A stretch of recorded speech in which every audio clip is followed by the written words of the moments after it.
Sebelum melanjutkan, jangan lupa subscribe dulu, terima kasih. Bab 562 Provokasi. Junior Chu Feng, semua barangmu sudah terjual, kata Yuhe setelah kembali dari pelelangan. Maaf atas masalah ini, Senior Yuhe. Chu Feng menerima kantong kosmos, tetapi ketika dia memeriksa isinya, ekspresinya berubah drastis karena dia menemukan, dengan tercengang, bahwa ada 150.000 manik-manik surga yang dikemas dalam kantong kosmos. Meskipun harta karunnya tak ternilai, menurut perhitungan Chu Feng, akan sangat sulit menjualnya dengan harga lebih dari beberapa puluh ribu manik-manik surga, namun saat ini, ia memperoleh 150.000 manik-manik. Itu benar-benar melampaui harapannya. Hehe, Junior Chu Feng, aku heran dari mana kau mendapatkan begitu banyak harta karun. Meskipun banyak yang merupakan barang untuk kehidupan, harta karun itu memiliki sejarah yang panjang, beberapa bahkan berusia beberapa ribu tahun. Harta karun seperti itu sangat diterima dengan baik. Saat Chu Feng ragu, Yuhe berbicara. Setelah mendengar kata-katanya, Chu Feng secara garis besar memahami beberapa hal. Wilayah Laut Timur tidak ada bandingannya dengan benua timur. Di tempat ini, bahkan ada raja bela diri. Jangankan manik-manik surga, kemungkinan besar ada manik-manik bela diri. Sesuatu yang paling tidak dimiliki wilayah ini adalah sumber daya kultivasi. Namun, bagaimanapun juga, dinasti Ji telah makmur selama bertahun-tahun.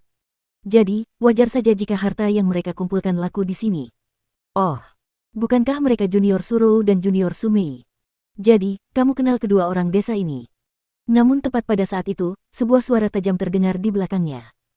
Saat menoleh ke belakang, dia melihat sekelompok orang berjalan ke arah mereka. Orang-orang yang memimpin adalah dua orang pemuda. Mereka memiliki kultivasi tingkat keempat dari alam surga. Selain itu, mereka mengenakan pakaian yang sama persis dengan Sentulang, jadi dengan sekali pandang, Chu Feng tahu siapa mereka. Mereka pastilah dua orang dari dinasti Sentu yang bertarung memperebutkan dua tempat murid melawan Zhang Tianyi dan Jiang Wuxiang. Kakak Chu Feng, mereka berdua adalah Sentu Jiang dan Sentu Hai. Mereka mungkin bersaudara dengan Sentu Lang itu. Memang, suara Jiang Wuxiang membenarkan dugaan Chu Feng. Di belakang Sentu Jiang dan Sentu Hai ada 4 murid dari Akademi Empat Lautan. Jelas, mereka sama dengan Yuhe. Mengetahui bahwa kedua orang dari dinasti Sentu kemungkinan besar akan menjadi murid instruktur ilahi, mereka mencoba untuk berkenalan dengan mereka. Atau, mengapa murid utama Akademi Empat Lautan, seperti adik kecil, mengikuti orang yang bahkan belum resmi menjadi murid. Setelah Chu Feng dengan acuh tak acuh menyapu pandangannya ke orang-orang itu, dia berkata dengan dingin, anjing siapa yang lepas begitu berisik? Sialan, siapa kau? Beraninya kau berbicara seperti itu pada Junior Sentu. Namun, sebelum membiarkan kedua orang dari dinasti Sentu itu berbicara, murid-murid setengah baya di belakang mereka menunjuk ke arah Chu Feng dan berteriak. Dia tunanganku. Apa kau punya keluhan? Namun, tepat pada saat itu, Surou berbicara. Ketidaksenangan terlihat di seluruh wajahnya yang sangat cantik. Sepasang matanya yang cantik seperti bilah tak terlihat yang memancarkan tatapan dingin yang menakutkan. Dapat terlihat bahwa dia benar-benar marah. Apa? Junior Surou, dia tunanganmu. Mendengar kata-kata itu, kerumunan itu terkejut sekaligus takut.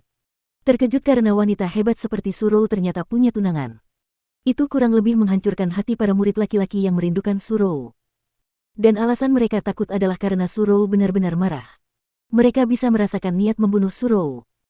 Meskipun, dengan kultivasi mereka, mereka sama sekali tidak takut pada Surou, statusnya saat ini adalah sesuatu yang harus ditakuti.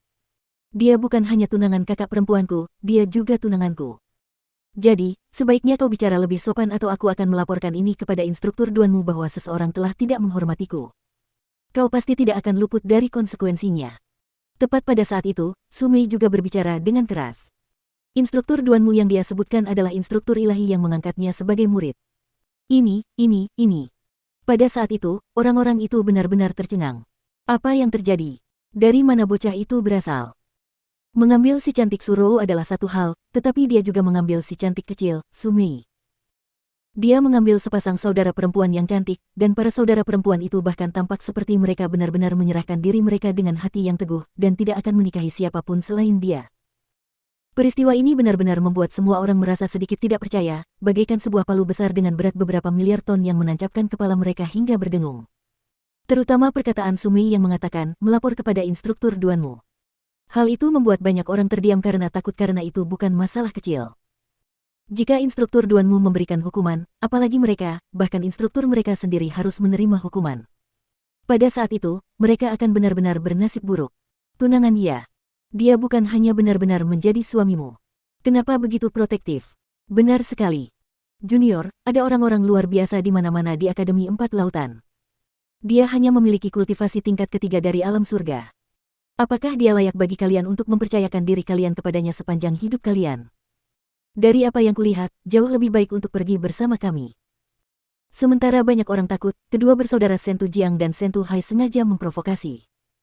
Bagaimanapun, mereka berdua adalah orang-orang yang juga dipilih oleh instruktur ilahi. Selain itu, mereka memiliki keyakinan besar bahwa mereka dapat menjadi murid instruktur ilahi, jadi tentu saja, mereka tidak takut dengan Suro dan Sumei. Apakah kau ingin mati? Pada saat itu, Chu Feng sangat marah. Nafsu darah terlihat jelas dalam kata-katanya. Ketika benar-benar ada orang yang berani mengolok-olok tunangannya di depannya dan terlebih lagi di depan umum, Chu Feng benar-benar memiliki niat membunuh. Chu Feng. Melihat itu, Zhang Tianyi segera mendekatinya dan menepuk bahunya dengan kuat, memberi isyarat padanya untuk tidak bertindak gegabah. Dia sangat memahami Chu Feng. Chu Feng adalah orang yang cerdas, dan dia tahu betul bahwa dalam situasi seperti itu dia tidak bisa dengan mudah melakukan serangan. Namun, Zhang Tianyi juga tahu bahwa Chu Feng adalah orang yang haus darah.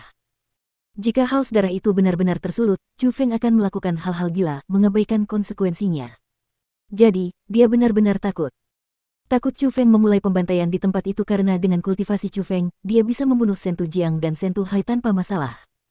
Namun, Chu Feng tidak masuk Akademi Forseas. Itulah masalahnya. Dia termasuk orang-orang di luar akademi, sedangkan Sentu Jiang dan Sentu Hai telah masuk Akademi Forseas dan dapat dihitung sebagai bagian dari Akademi Forseas. Jika Chu Feng membunuh mereka berdua, itu sama saja dengan menamparkan wajah Akademi Empat Lautan. Apapun yang terjadi, Akademi tidak akan memaafkan Chu Feng, jadi dia tidak bisa membiarkan Chu Feng menyerang mereka di tempat itu. Sentu Jiang, Sentu Hai, kalian punya masalah. Kalau begitu, datanglah padaku. Aku, Jiang Wuxiang, akan menyibukkan kalian kapan saja. Jiang Wuxiang juga marah. Dengan suara keras, dia berdiri, dan berteriak keras pada Sentu Jiang dan Sentu Hai. Suaranya terdengar jelas, dan hampir semua orang di alun-alun mendengarnya. Banyak sekali tatapan mata yang tertuju ke arah mereka. Tatapan itu bukan hanya milik orang luar. Banyak juga murid Akademi Empat Lautan. Bahkan ada beberapa tetua dan instruktur.